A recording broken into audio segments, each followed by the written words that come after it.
لسر ناوكي الهفناكن يا هريكم مثلا دمالي خدا دمحلي خدا دا خافترين خوي شخصي ده herkes dikare devok خواه devok ويدا ناوي مثلا بيجن ام ما نيسان ده herkes dikare نيسان ده ناوي كي بيجه لي د ميديا ده د نيساندن ده زمان standart çevatine afrandın yani او Alman hocht bejne yani blind zamanın blind çevatine afrandın zamanın blind lehevkirneke ittifaqeke navbera zarava devokaya yani kongre eve bahse kongre zaman kir kongre zaman eve ku rewşenbirên kurd akli rewşenbirên kurd berpers yen medya kurd yen saziyen medya kurd zahmet bikin careki werne gelhev zaman zanên wan an redaksiyona wan were gelhev yani hen teki hene wisa qalabalık jinîne ha yani kareki brasî ji kareki hefteki erizede ger ku tu pirzede idealize biki du hafte ger du hafte çarpên rûniştin bê çêkirin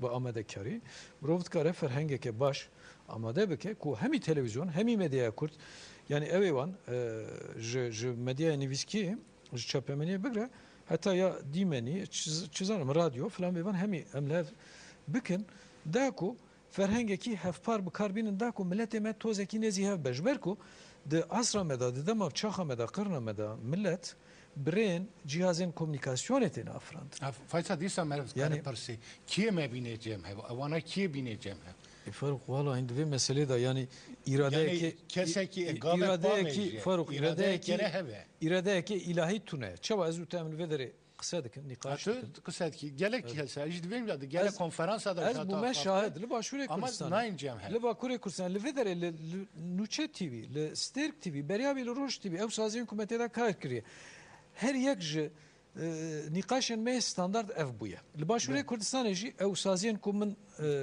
ji nêz me nas kiriye yek ji nîqaşên standard ew bûye li Silêmanî jî tê axaftin evan tiştan li Hokê jî tê axaftin yani xema her kesiye xemeke ev pare lê kesekî yani destê xwe naxebine kevrekî barekî nakes telefona kesekî nake nabêje birader ya bila herkes çizanim bila herkes binbariya xwe bîne cî em li cê kevû dû bibînin em ser vê meselê qise bikin ev ne meselekî siyasî ne meselekî desthilatdariya kes xalka kesî jê nasîne kes partiya kesî jê nasîne çizanim kes perê kesî jê nasîne menfiata herkesî tê heye tu wek Faysal Dalî îro tu startek bidî tê ji ku dest pê bikî tê banga çawa bikî ez dikarim ku ez vê bangê bikim ji kerema xwe re berpirsên rayedarên medyaya Kurd herî kêm ji bona nasandina hevûdû berpirsên televizyona telefonekî hevûdû bikin bêjin birader roj baş navêm filan kes e ez li filan saziyê kar dikim bixwast ez te nas bikim bixwast belkî em kar bin bi hev hevkariyekî bikin destpêk ev e ku ji vê derê destpêk kir ji vê derê paşê li redaksiyona belav dibe yani min bahse evê jî kiriye hevkariye ne tenê hevkariya cismanî jî lazim e yani çima peyamnêrekî ku ji rojnameyên Başûrê Kurdistanê re dinivîsîne boçî ji rojnameyên an jî ji televizyonên ji medya Bakurê Kurdistanê re jî xeber neşîne nûçe neşîne an jî tiştekî nenivîsîne boçî ez bixwe an tu bixwe wek rojnamevanekî ji Bakur an jî ku li Ewropa bijî he boçî ji Başûrê Kurdistanê re ji saziyên vê derê re tiştekî nenivîsîne yani min bixwe hep bi sala evî tiştî kir ez cana niha jî ji bona hin rojnameyên Başûrê Kurdistanê dema ku daxwaziyekî wan ji min hebe ez pêk tînim yani ez bu kurma jî dinivîsînim ew jî tercümeyê soranî dikim tiştekî baş e yani xwazîm ev mekanîzma hevkariyê bavekî rêkûpêk ji jor ve dest pê bikirana Kurd hinî ew ê jî bûne ew mekanîzmayên ku ji jor ve dest pê dikin mixabin yani încar ez jî dibêjime cîhan êdî gihîştiye wisa ki êdî ew mekanîzmayên ji jêr ve ku dest pêkirine yani ev mekanizma wisa serobino bûye yani demokrasiyeke wisa ya tabanê jê re dibêjine demokrasiyekî ew berfireh geş bûye di evên pîşeyî de jî wisa bûne yani dibe em xwe jî yani pir zêde li benda rêveberên xwe li benda rayedarên xwe jî nesekine pêwîst jî nake lê dibe em mekanîzmayeke hevkarî بافرین ریکی ببینن داکو ام کاربن سلاف بدن هفودو از باور دکم گر کو اف سلاف داین اوی بچه حتی افراندنا و فرهنگا زمانی هفپاری مدیا کردی او پرسکری که پر مهمه بله شبانم فایسا بیا هات فهم کنه بله واردن دا یا پرسکریکین ناف کردن یا ناف خویه لا آلیه دن داگرکری کردستان کردستان می چهار پارچه داگرکری هنن زخت وانجی هنن بله دو yani çi zextê wan li ser çapemeniyê henin ku divin asteng ku nahêlin çapemeniyek azat li nav Kurdan da werê weşand. Faruk az dixwazim carektim Ama Kurt bele dîro ki basa mînakekî bikim di salê hefteyan da sala 1970 da dima hêzên netewiyên Başûrê Kurdistanê bi rejima Baasya Bexdayê rûniştin û bazara otonomiyê kirin ya hukmê zatî kirin. Devleta Türk tevlî vê bazarê bû û li ser Bexdayê zextekî kir. Got ji bona me yek tişt yek xal sedemê şer e. Gotin ew jî Kurmancı weşana kurmancî em li hember weşana kurmancî pir hesasın em qebûl nakin ger ku otonomiyekî jî hebe zimanê vê otonomiya kurmancî be. Gotin ev ya ji bona me sedemê şer Aliye Kurd jî Aliye Ereb jî yani Bexda jî Hewlêr jî ez bêjim hemen siyasete îro siyaseta Türkan da jî ne çarman ez behsa wê yekê bikim ne çarman Faruk yani herçend Kurda qebûl jî nekir lê mesela bala xwe bidî radyoya Bexdayê giranî soranî bû weşana ku wê demê di navbera heftê çaran da li Kurdistana otonom yani jî ya Kurdistana federe hate kirin xebatên weşanê hemî bi soranî bûn yani Devleta Türk nexwest ku Bakurê Kurdistanê dibin tesîra medyaya Başûrê Kurdistanê Otonomiya Federasyona Kurdistanê de bimîne. Yani ew hesasiyata wan bala xwe bidî dibe sedem ku destdirêjiya navxweyî ya dewletekî din dikin. Yani ew hesasiyata wan dibe hinekî dersa ji bona me jî bide em jî karbin hinekî dersan jê derxînin. Yani dema ku rewşa û be tabii ki ew pêvajoya ku ez û te bixwe wek şexs jê hatine ew pêvajoya ew serpêhatiya xwînî ya ku rejima dagirkeriya Anqerê çi anî serê roja me vaniya Kurd ku bi awayekî giştî ji salên şêstan bi awayekî taybetî ji salên notî dest pê kir yani ew zext her du dome Paşa me qas fiya pirsin ew tên zanîn yani gelek cara ji me wamînekevin her me behsa wî yani ez divêm ew zextên dagirkera ew lazekberê behsa tekê di nav Kurdan da asteg û pirsgirêkê ku henin nayên çareserkirin yere ber bi çareseriyê herin rola dagirkera jî divê yekê de hey ya me xeq Faruk rola dagirkera heye lê ez tera bêjim rola dagirkera nikare encamê biguherîne êdî mesela kîjan dagirker dikare bibe asten ku berpirsên Nûçe TV û berpirsê Zagros TV li ciyekî hevû dû bibînin an jî du heb redaktorê Zagros TV, du heb redaktorê Kurdistan TV, du heb redaktorê Stêrk TV û Nûçe TV li ciyekî rûnîn û behsa ferhenga zimanekî yekirtî bikin. Kî dikare bastın? Hiç kesekî. Problem çi? Demek ki problem ne evin. Lê ger ku tu îla behsa evekî behsa müdaxeleyekî aqlî bikî ew müdaxeleya ku di dîrokê de Kurdistanê kiriye yani dabeş kiriye, perçe kiriye ew perçe kirin, ew dabeş kirin rêçên wî, siya wî hîn jî di mejiyê me de maye. Belkî tesîr ew tesîr heye.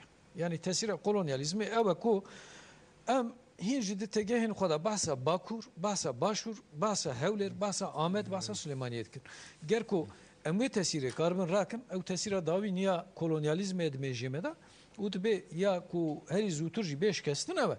Ger ku me ya şikest em ê karibin pir bi hêsanî bi evra ev karê bikin. Hiç astengekî jî namîne navê meha jî tê çareser kirin, navê hemî têgehan jî tê çareser. Elbette yani tek navê meha nîne ew me got ew karîkatûr e, ew sembol e, em ê her behsa wî bikin. Faysal qadan navnetewî da pirsgirêkên rojnamegeriye ya jî medya Kurda çi bi salan qadan navnetewî da jî vê Le Monde diplomatika Kurdî da jî te xebat meşandin. Li wê derê de nêzik da dişopînîn malperan da jî kêse yani xebatê te henin di qada navnetewî da medya Kurda hatiye astek çawa. Te got qada navnetewî em pêşê vê têgehê binirxînin di qada navnetewî de Kurdistan heremeke miriye.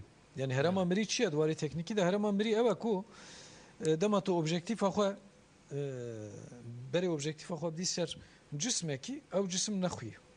Ew jê ra tê gotin herema mirî. Bene. Kurdistan jî îro ji bona objektifa rojnamegeriya cîhanê mixabin herema mirî ye. Ji ber sedemên siyasî, ji ber ku têkiliyên siyasî dikevin devrey. Ji ber ku li Kurdistanê İro miriyet ve dozindi bu. ne her wisa her her wisa, wisa mesela ne. heta salên 60 heta salên 65 Bakurê Kurdistanê qedexe bû ku rojnamevanekî biyanî ku têkeve Bakurê Kurdistanê lazim bû ji Anqerê ji wezareta navxweyî an jî ji encumena wezaretan ji hikûmetê destûreke nivîskî bistendina da ku karbû derbasî Bakurê Kurdistanê bûna. Yani bala xwe bidîye li nexşeya cîhanê cîhnet kirt herema Kurdistanê. Li başûrê Kurdistanê şerekê bû rojnamevanên ku dixwastin bigihîştin navê derê ji nav mayînan liğman derbas dibûn, ji sînoran derbas dibûn. Yani ew xetera kuştinê ya girtinê ji alî rejimên Bexdayê ew dikirin. Digirtine çavê xwe û derbasî başûrê Kurdistanê dibûn, carna xeberên pêşmergeyan dikirin filan bêvan. Ji bilî wî heta salên dawîn yani hatta salên notî jî birastî hatta salên notî jî Kurdistan heremeke qedexekirî bû.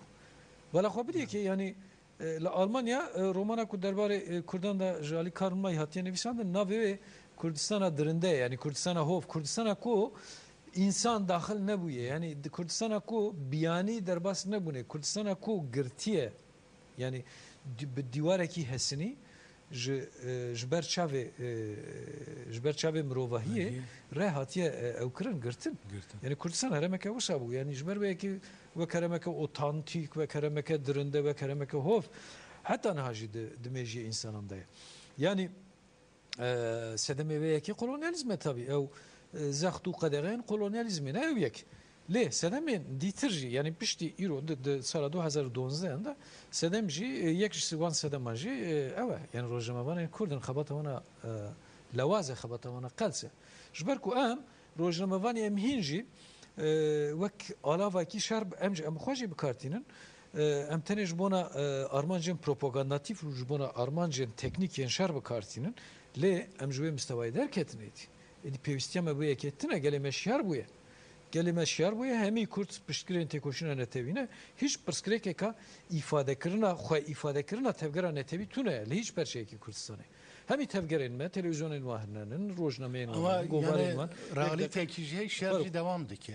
Tamam avan tiştên ku avan alavên medyayê yên ku ez behs dikim ew ji xwe şer radgehînin ew tiştekî dine. Lê li gel wê ji me re çapemeniyeke medyayeke nûjen ya ku di pîvanên navnetewî de li gorî prensîbên pîşeyê navnetewî têne xebûlkirin lazim e piştî vê saetî. Yani ez nelbendê me ku mesela em bêjin organeke partiyeke siyasî pêwîst nake ku li gorî standardên rojnamegeriya navnetewî weşanê bike. Ez bahsa vê yekê nakim. Yani partiyên me hêzên me siyasî komelên me heta dijî komelan her yek websaytên wan hinin êdî rojnameyên wan govarên wan heta televizyonên wan hinin yani wek min got xwe îfadekirina hiç aliyekî hiç layanekî me hêzên siyasî tune. Ji ber vê yekê kes nikare bêje ê bîrader mafê me xwe îfadekirinê mafê xwe îfadekirinê têra xwe ye.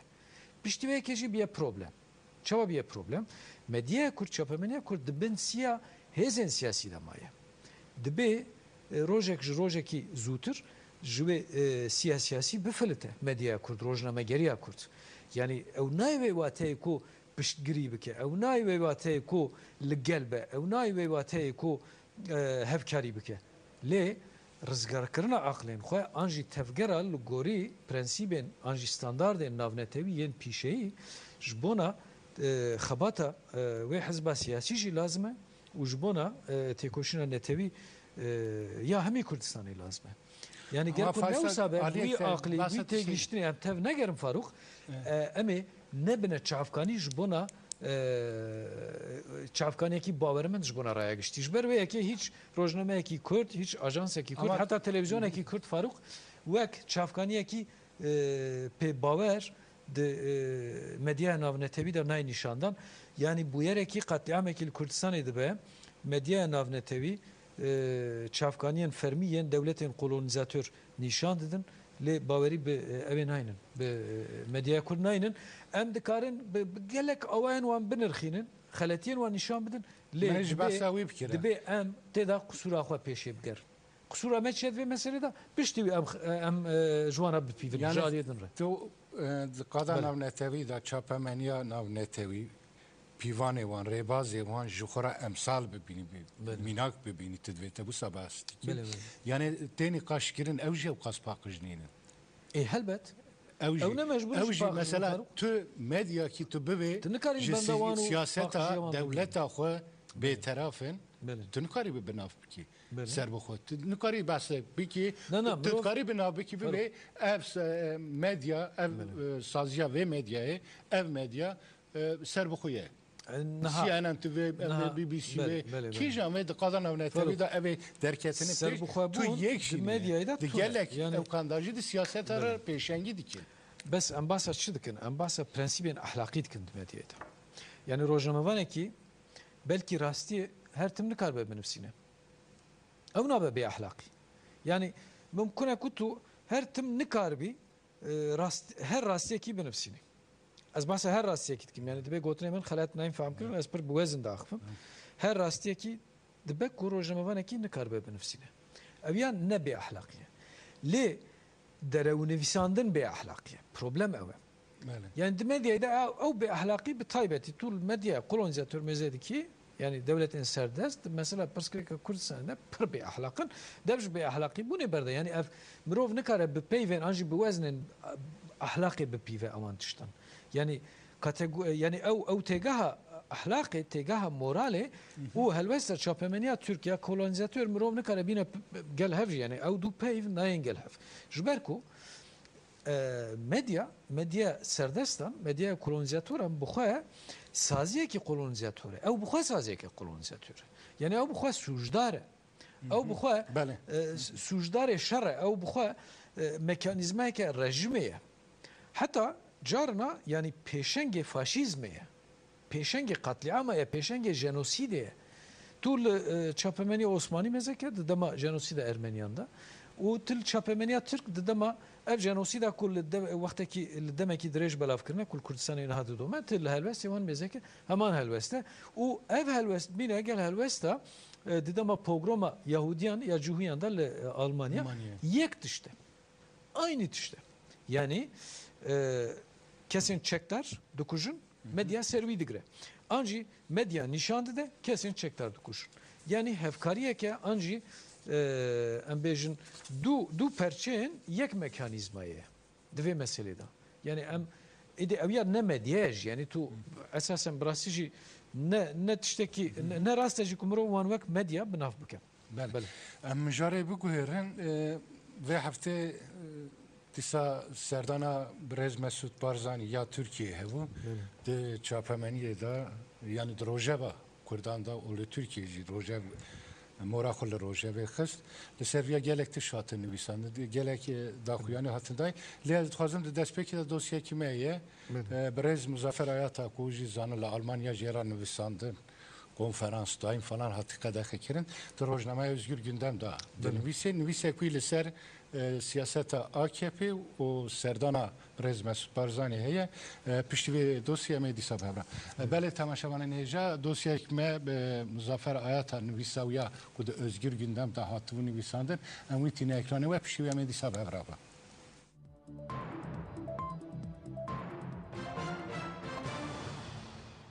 اگر کو ترکیه مافی کردان ولات خناس کربا و او قصی بلا خونه دابا سوریه و پشتگیری دابا در دورن دموکراتیک و دیکاری با هی بهتر به باشور کردستان ره تکیلین دوستانه دانی بام شونا کلدیجی کردن لی ایران تک هفنا و اتفاقا وجبو دموکراتیک بوینا ایران پشتگیری دابا کردان ده انجام ده وجبو یکتیا کردن چار دولتان پشتگیری خو پیشکش کربا و به یکی تکیلین دوستانه فرح کربام دولتا ترک بارزانی دعوتی ولات خو کر و هفدیتن پیکانی آرمانجا سرکه یا وی هفدیتنی نکوب بارزانی ره تکیلین دوستانه یم تەوی کریزا لە عێراقی سەدەما ئەساسیل دژی پەکێکی بارزانی تێخە دەورێ و دخوازە هەلوەستاوی نیشان بدەم.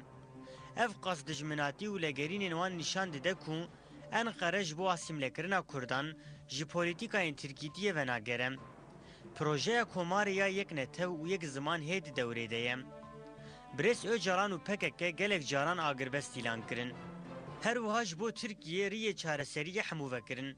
Lê AKP di 10 salên dawî de van firsendan ji bo çareseriyê bikarinanî.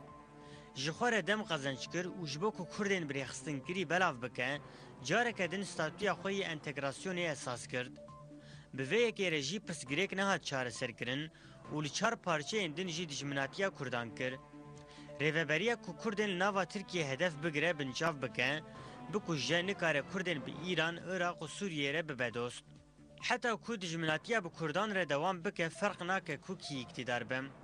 Îro çapemeniya Fethullahî û alîgirê AKP li dijî hêzên Kurdan û PKK zimanê ergenokonu bikardîne. Gotinên wekî terorîst û mezinê terorîstan û herwekî din.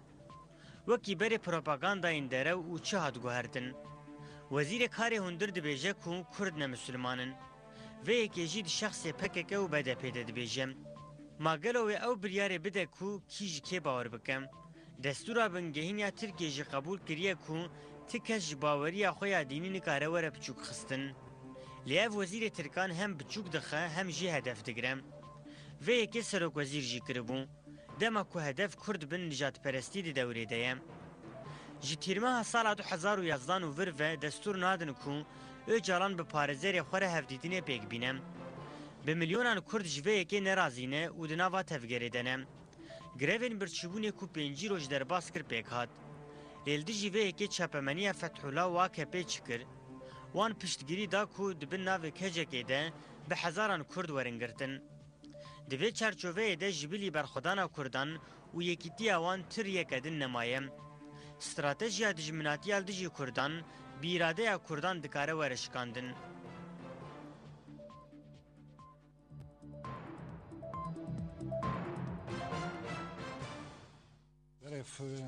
Faysal hafta buhurê Birêz Mesûd Barzanî li Tirkiye bû û daxuyaniyê wî hevdîtinê wî civîna ku derdiket hemen bi zindî di çapemeniya Tirkiye'de cih digir. Dora rojî di manşetê rojnameyan da bi taybetî cihta daxuyaniyê wî.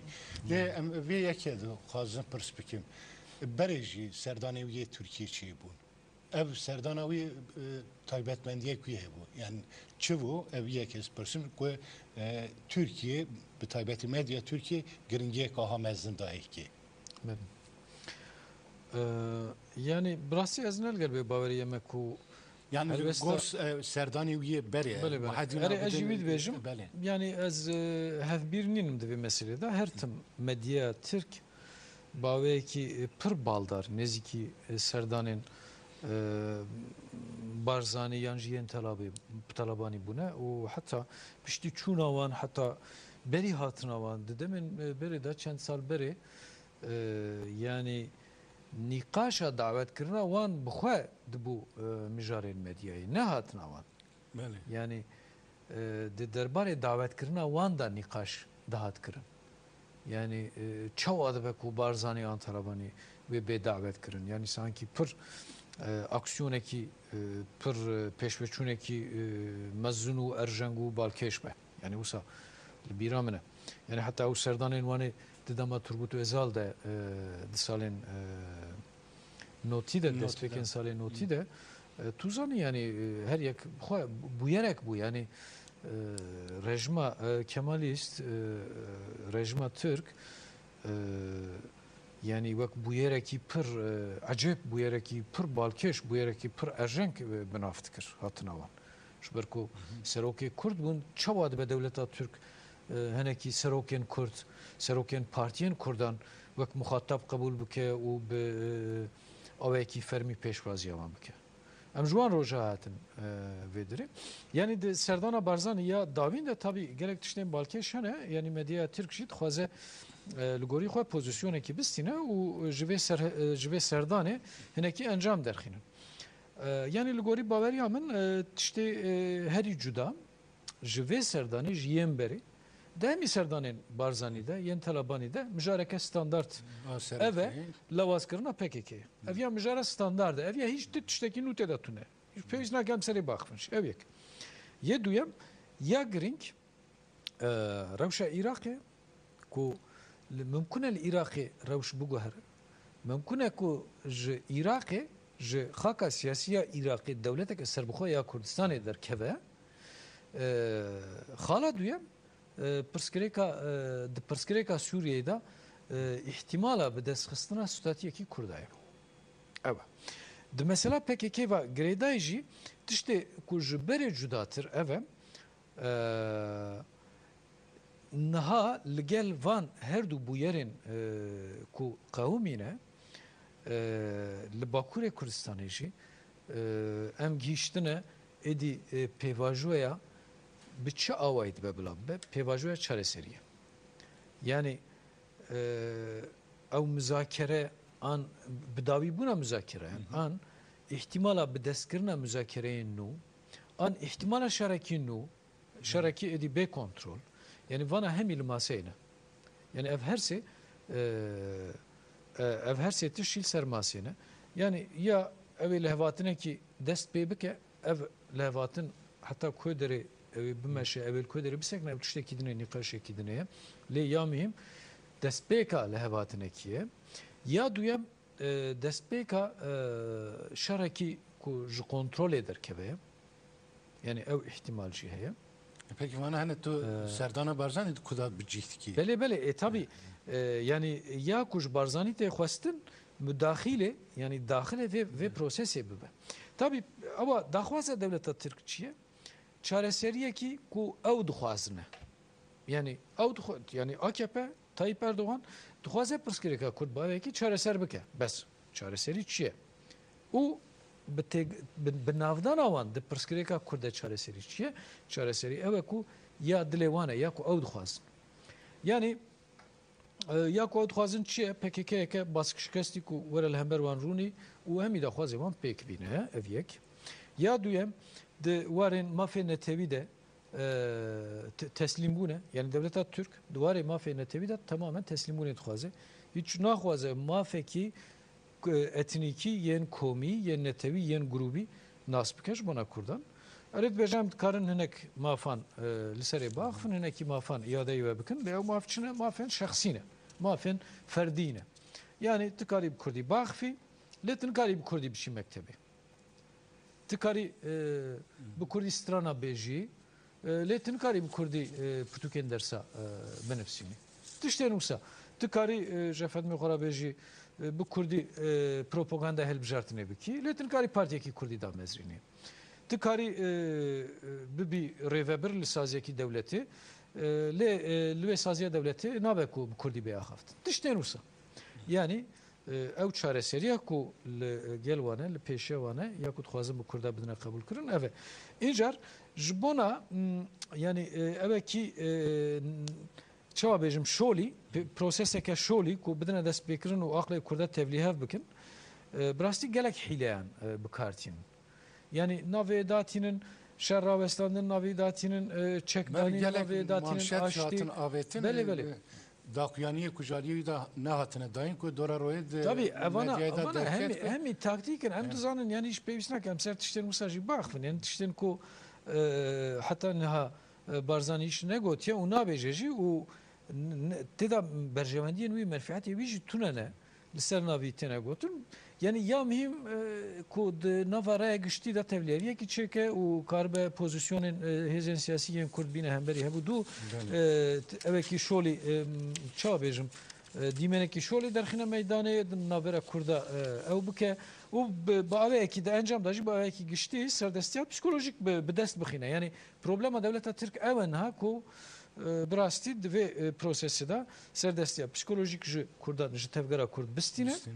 Ku tevgera Kurd tu zan yani di Newrozê de mesela ew çend sal e bi hezaran Kurd serekên heremî yên ama yên ku navê wan hene hemiyan girtin avêtine hendir û her ew girtinên wan bê nav berdewam dikin. Xwestin ku di Newrozê de yani Newroza sala 2012 bibe erêkirina morkirina şikestina tevgera demokratik ya Kurt û bibe nîşaneya wê lê derket ku bereva jiyê wê yani ew çend zext ew çend girtin ew çend terorîzekirina tevgera siyasî jî gelê Kurt yani dev ji tevgera Kurt berde gelê Kurt bi îradeyekî hevpar hevbeş xwe nîşan da ku ew li pey tevgera xwe ya siyasî ye li pey serokatiya xwe ya siyasî ye li pey girtiyên xwe ya siyasî ne li pey şerwanên xwe ne ev ya bi awayekî pir eşkere nîşanda yani referandum bû bi vî awayî Newroza sala 2012 carekî ne şikestekî çêbû di siyaseta Tirk de nadixwaze bi van taktîkan derxistina beramber hêzên Kurd li hemberî hebû an jî bi hîleyên wisa hîleyên medyatik carek din dixwaze moralê Kurda bişkîne mesela ew ye peki gelek behsa ew kêj hat kirin kongreya netewî bilin wê warê da yani gotin de hemû axaftinan da hevdîtinan da bi serokkomara û serokwezîra vê bikêra vê her tim ji wan xwestin ku di kongra netewîya ku ew ê pêk werê dat pêşeroj da di wî da ji bo PKK bangek bike ji bo çekberdanê ya helwesta Mesut Barzanî xwestin derxin pêş yani tu basa Tirka dikî erê wana dixwestin ya ew çi dixwazin yani niyeta wan çi ye Beşikirtina kongreye kavhaya Bele dve mesele da tişte balkeş tabi Kurt yani vek hevi vek khayal zudaya jmej daya bahse evetkin bahse kongreye kene tevitkin bahse konferansine tevitkin yani daxwaza gele Kurtçi evet bala xwa bidi xwa pişandaran bala xwa bidi çalakiyen geleri de her ev daxwaz te zaman vek duruşum te zaman çizanım de evin Rewşenbîran'da nîqaşên Rewşenbîran'da mijareke sireke hatta cana mijar bi giştî de kombûnên komcivînên hêzên siyasî de jî yani ji komela bigre hatta partiyan yek ji xalên sereke rojevê yani ev ya ne tiştekî gerîb ya tiştê gerîb ku ev du salên dawî ne yani gav bi gav bele gav bi gav bingeha ve xebatê bingeha konferanseke netewî ne kongre yani bi awekî xeletin ha wek kongre tê binav kirin ji ber ku hîn şert û mercên kongre ne amade kongre em bêjin rêxistineke ya an jî saziyeke ew e dûrdirêj e û jê re amedekariyên dirêj jî lazim in yani tiştê ku nihatê axaftin an jî tiştê ku di dilê Kurdan da ye tiştê ku tê behs kirin konferans yani civîneke netewî em li ser wê têgehê bisekinin konferansê netewî de tiştekî balkêş ku devleta Türk jî daxil bûye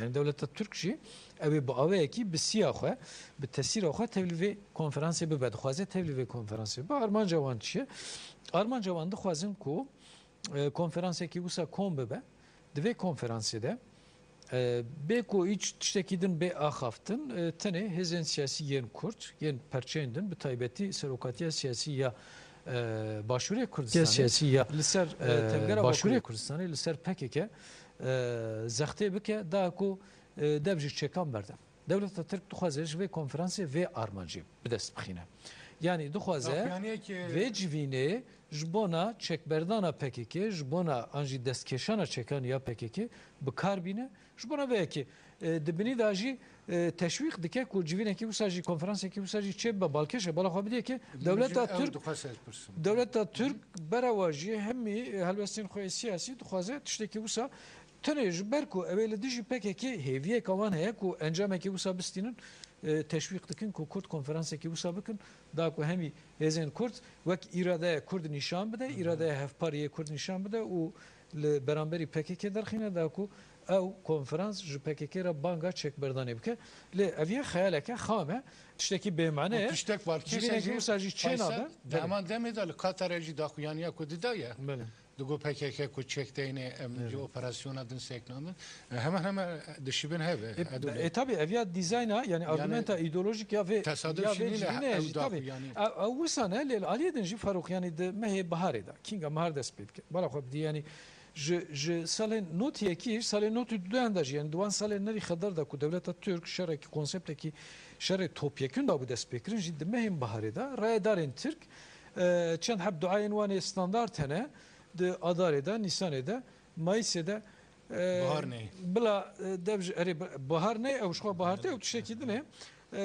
evi vani amentüye vani standart emun ku ger PKK devji çek berde ger PKK agir bibire ger PKK bixwaze bi avên siyasî nîqaşê bike ev ê dev ji operasyona berdin nizanim yani naha Tayyip Erdoğan tenê dibêje em ê dev ji operasyona berdin bala xwe bidê ki yani destberdana vana operasyona jî Vê vatê pê ji xwe ku dev ji çek berdin ev ê ji kî re operasyonê bikin yani ev zaroka dixapînin ev yani çiye mesela? Mesela evet Kudranabak Kurdan da carekî din yani meciyên Kurdan şolî bikin tozekî. Nîqaşekî beradayê Dinava Kurdan da bidine ew kirin vay Tayyip dîsa nerin bûye. An jî şansekî din bidine Tayyip. An jî Tayyip hinekî mesajên din dide. Bi salan ev bi taybetî 4-5 salên dawîn yên desthilatdarî Erdoğan bi van cûreyên xapandinan derbas bû. Yani ev gotinên wê dawîn jî ew e. Yani bila dev çekan berdin em ê operasyona bimeşîn. Yani li wê derê rojemevan hebûn yani kesekî negot ey birader yani ger ku ew çek berdin ji xwe tê operasyonê çi bikî tê hember kî operasyona bikî yani tiştekî wisa argumentên bêmane bikartînin ji ber wê yekê hiç pêwîst nake jî mirov li serê wisa enerjiya xwe jî xerc bike Başsal bahset tiştek axaftinek din jî hebû min xwend Basel te jî vê heftê nivîsî û di nivîsa xwe da behsakê kir li Başûrê Kurdistanê operasyonên bazirganiyê nivîsek te hebû di malpereya Rojava Kurdistan da hat weşandin te ji balkişan li Tirkiye jî behs dikirin li wê derê de hevdîtinan da behsa bazirganiyê jî aboriyê jî derbas bûnin ew axaftin jî derbas bûnin lê bi taybetî li wê derê ka Tirkiyeyê ew ê daxwaza wana serxwebûnê qebûl bike bipejirîne li hemberî wê jî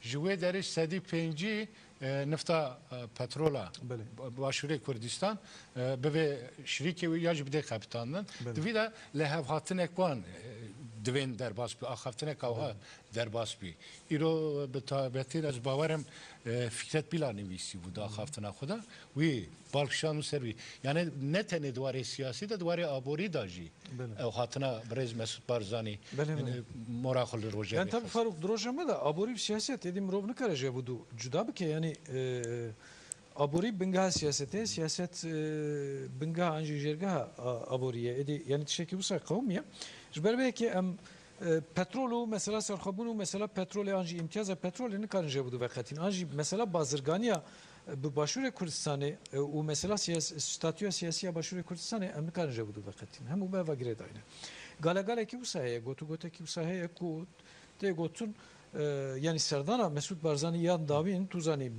beriya serdana Ankara ya Türkiye İstanbul'ê çû Washingtonê bi Obama an jî rêveberên din yên Yekîtiya Amerîka re rûnişt rêzdar Mesut Barzanî piştî wê hat Türkiye tabii niha Barzanî jî li gorî xwe taxwîmeke wî salnameyeke wî heye yani Başûrê Kurdistanê piştî vê saetê piştî vê konjüktürê nikare demekî dûrdirêj di nava Yekîtiya Siyasî Iraqê de bimîne yani Kurd lazim e veqetin û ew veqetin jî bes ji bona vê veqetînê yani bixwazî nexwazî pêşî dibe di nava Kurdan da konsensüsekî hebe paşê bi cîrana re jî konsensüsekî hebe yani dewleta Tirkiye çend dagirker be jî dibe rejima Ankarê di vê meselê de bi awayekî bê îxna kirin û têkiliyekî bêdanîn derbarê vê meselê de încar di vê serdana dawîn de jî tê gotin ku yek ji van xalan hatiye axaftin li gorî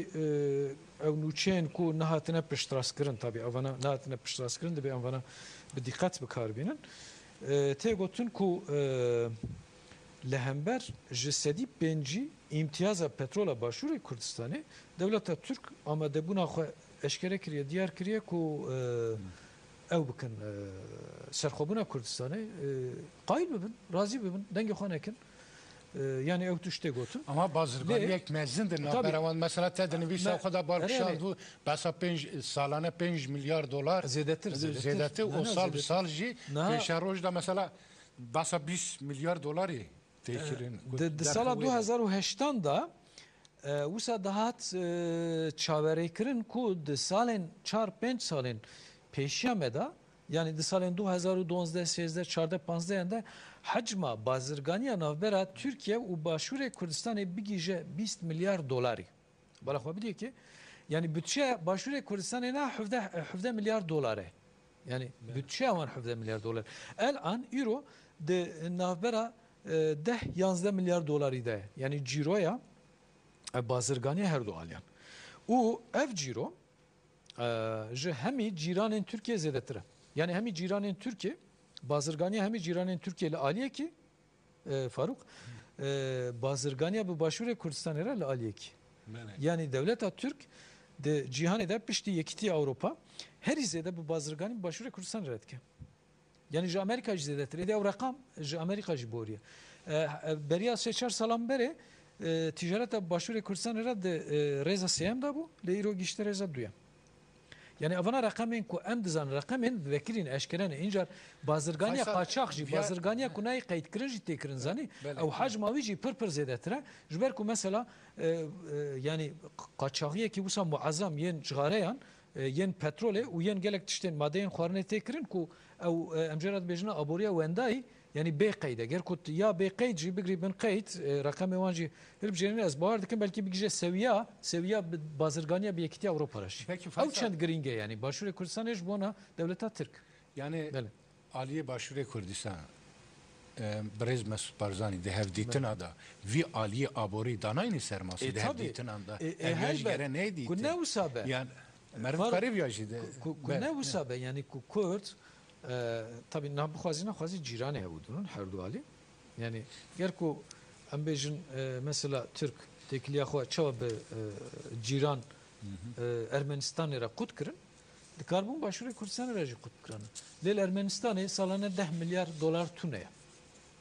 Bala xobdi ve deri salana 10 milyar dolar tunaya. Jber ve ki tekliya kut kirin. Le başvuru Kürdistan'ı salana 10 milyar dolar, 11 milyar dolar he. Jber ve ki ne çardımının ku qail bin be statya Kurdan. Mecbur man. Bu xwazin naxwazin. Yani abori yek jvan xalaye. İncar siyasete, stratejiye, çunu hatine, enerjiye, petrole, tekliya be merkeza devleta merkeziye Irak'e falan bevane. Yani lorojra tanavin statya kinu ittifaqenu rudane devleta Türk lugori ve ittifaq, lugori ve strateji pozisyonu ki nu girtiye de be enviya usa bizanbın. Başvuru Kürdistan'ı jbona ve ki carek edin de strateji devleta Türk ve hatiye tarif kirin. Yani pişti ve saati tekliyen koy başvuru Kürdistan'ı lugori ve tarif kirina nu ev bikin breve bin. Başka hiç şey ki vantine.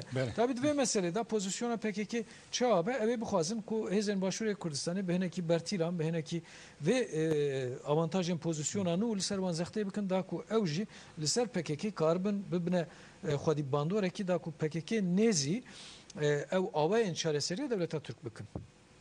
Ev tişekî normal jî siyaseti de lê ez bawer nakim ku encam bigire ji ber ku devleta Türk heta li nav xwe bi bakurên Kurdistanê çareseriyekî amade nebe çareseriyekî re hiç problem çê nabe ew bibe sedem yani ez nedibê bawerî de me piştî îro hiç serekekî Kurd hiç serokekî Kurd hiç çêzekî siyasî Kurd biryara şerê navxweyî bide li tiştekî wisa jî ew jî viya indi ve eşkeretînin Mesut Barzani gelek caran ba awayekî pir eşkere li hember raya giştiye cîhanê sozên bi vî awayî dane û gotiye piştî vê saetê hiç awayekî ez nabime sedemê rijana xwîna Kurdan û an jî şerê navxweyî yên Kurdan rû nade.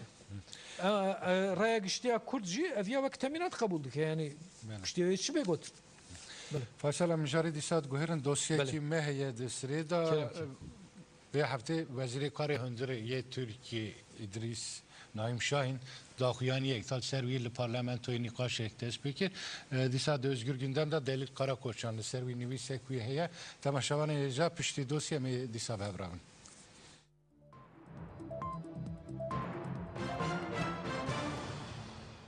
Wezîrê Karên Hundir İdris Naim Şahin hewldana wî ya bingehîn ew e ku hêzên dewletê ji bo şîddetê pez nêwan bide û biparêze.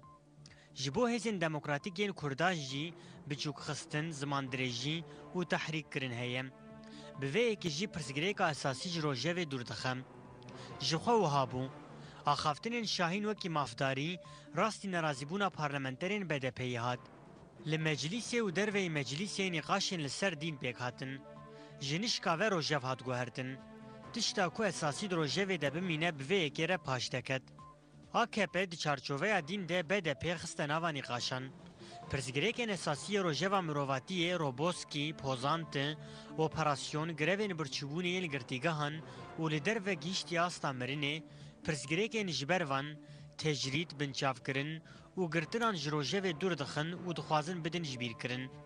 Ev yek li ber çava ye. Ji xwe Naim Şahîn divê qadê de erkdarê taybet e. Kurdan dixe nava nîqaşên wiha û bi vî rengî qirkirina Kurdan dinixumîne. Ji xwe tiştên ku ew dibêje ne tiştên nû ne. Serokwezîr Erdogan piştî ku BDP pêşniyarpirsa serbestiya Turbanê da got yên ku dînê wan zerduştî be wê çi derdê wan yê wiha hebe. Derdê wan îstîsmar e. Gelo ez ê AKP çawa tengav bikim, derbas bikim. Bi vî rengî gotinên wiha biçûkxistinê bikaranî bû. Piştre jî di çapemeniyê de nîqaşek ji hedê xwe derket çêbû. Wekî diş propaganda bêdîn, zerduştî, Meryemana, goştê berêz, hevezayendî, bêsûnet, ne Müslüman û her wekî din. Dîsa danezana artêşiya di 27 Nîsanê de jî wekî vêbû. Di vê danezanê de heqaretê li Kurdan dike, mela û muxtaran hedef digire. Kurd bi salan e ku rastî heman cihêkariya nijadperestî tên û di hedefê de ne, yanî ne nû ye. Li dijî qirkirinê tekoşîna demokratîk. Li girtîgehan derve û Ewropayê grevên birçîbûnê yên ku gihîştiya asta mirinê me bi wijdanê me re rûbirû dihêle.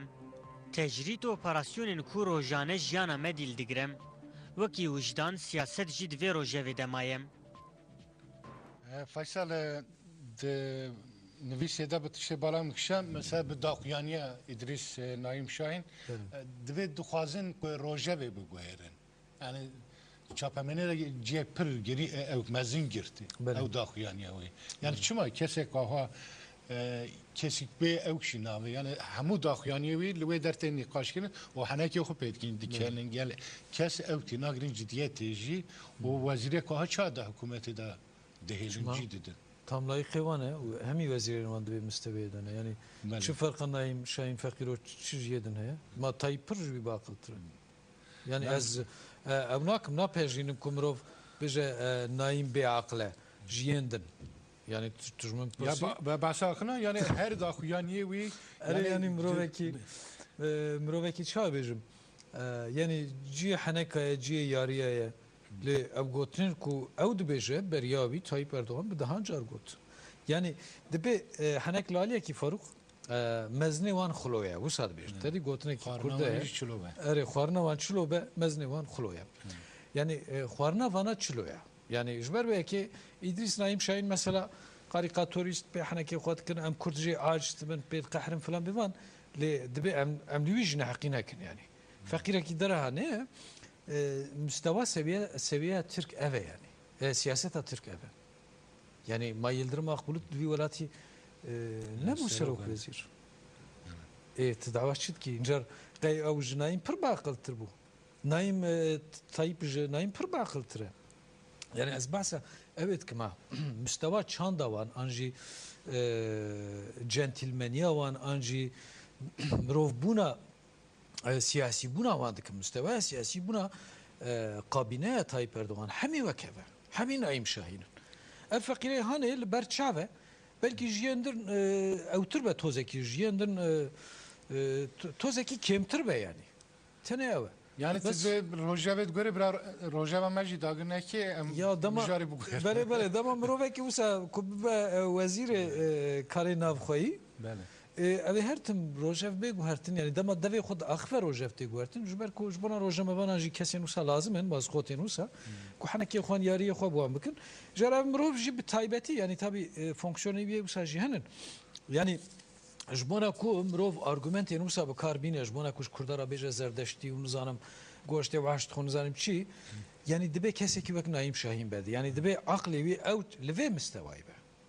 herkes vî tiştî nake dibe kesekî bibînin ku vî tiştî bike Naim Şahîn müsait e ji bona vî tiştî گوتن تیج بر پرسیفان ایشه اوجی رولا خو پکتینه یعنی گونه کی درانه اوجی عبدکی خوده یعنی دبیم روز زده ناجو سرویجی رولوی اوه و مستوى سیاست ترک اوه دبیم یاش بیر ونکر بله بله tamam biraz Rojava meclis zede negre müjareke bu ember davya bername işte vakte zede ne ma ser Suriye Revşa Suriye hiç naxvin antixazı henek şi basavi bikin بله de Suriye çit kavme çi derbastı ve بله ev plana Kofi Annan ku bast kirin Revşa Kurda hala taybeti serdana Mesut Barzani daji Kurdin ve dere Revşa Kurdin kul Suriye yani jbona ko bele jbod mesela Suriye'de hem alternatif bene bekaranın u jbona rejima Esad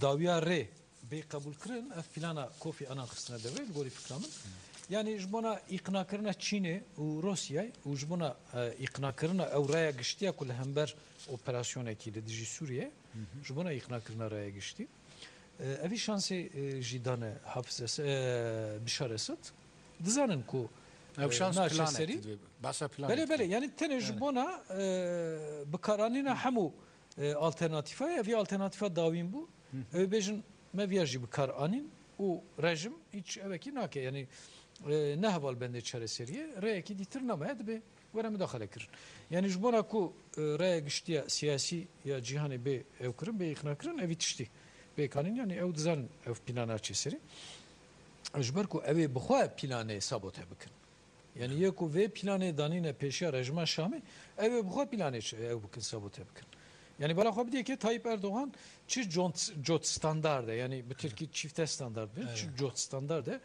diçe Katar'ı ji bona çekdarkirina opozisyona Suriye daxve bi Şêxê Katarê re به شیخ سعودیان را رودنین سرماسی پلانات کند بیشن امی 1000 حب روکت بدنوان 20000 کلاشنیکوف بدنوان زنم چقاس بمب بدنوان بالا خو بدی یزین چکتار گریلا لالیتن زفره ولاتی خو لویالی زفره روجمانه راد بیجا بلا PKK دبش چکابرد yani چه جوت استانداردیه که به اخلاقی سیاستی دا چوارودایه بله yani nabêje ez hemolatiye xwe dikujim pêşî ez ser mafê wan ravestim.